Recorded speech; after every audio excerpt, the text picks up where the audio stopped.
Владата одлучи пред избори да подели 355 милиони евра на граѓаните и фирмите, како дел од третиот пакет економски мерки.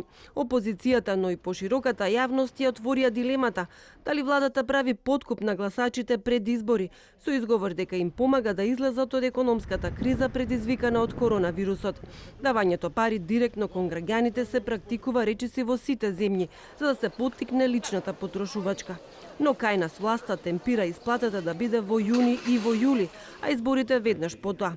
Дел од економистите велат дека термините не се случајни. Треба да бидеш многу паметен на Балканот да сватиш дека опозицијата ќе направи све да дојде на власт што е можно побрзо, а власта ќе направи све да се задржи на власт што е можно подолго. Така да на Балканот тоа е више имплементирана практика. Во Македонија со последните мерки се купуваат главните групи на интерес, студенти, пензионери, граѓани. Сите овие програми или мерки идат во прилог на купување на тие гласачи кои што процентуално се најголеми во општеството. И опозицијската ВМРО ДПМН тврди дека ЗАЕФ и СДСМ со парите на граѓаните ќе трчаат на избори и ќе вршат подкуп на гласачи. Мерките кои што ги најавија се мерки за еднократен подкуп на гласачи.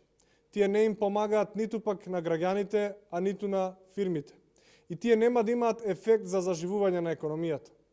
Дополнително, треба да знаеме дека тоа се пари кои ги немаме.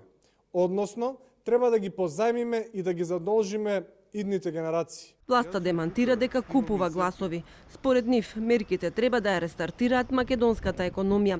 Последните 2-3 недели владата ќе објави повик за пријавување на граѓаните кои сакаат да добијат ваучер за летување и платежна картичка.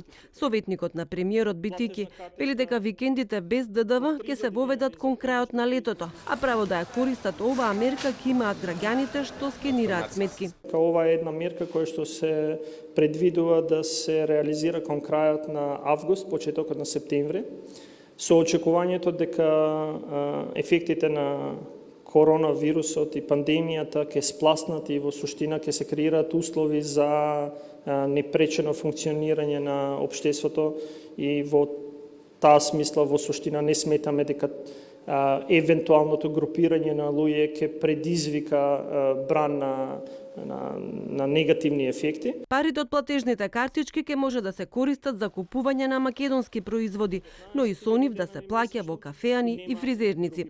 Со третиот пакет мерки, според најавата, таргетирани се 730.000 граѓани.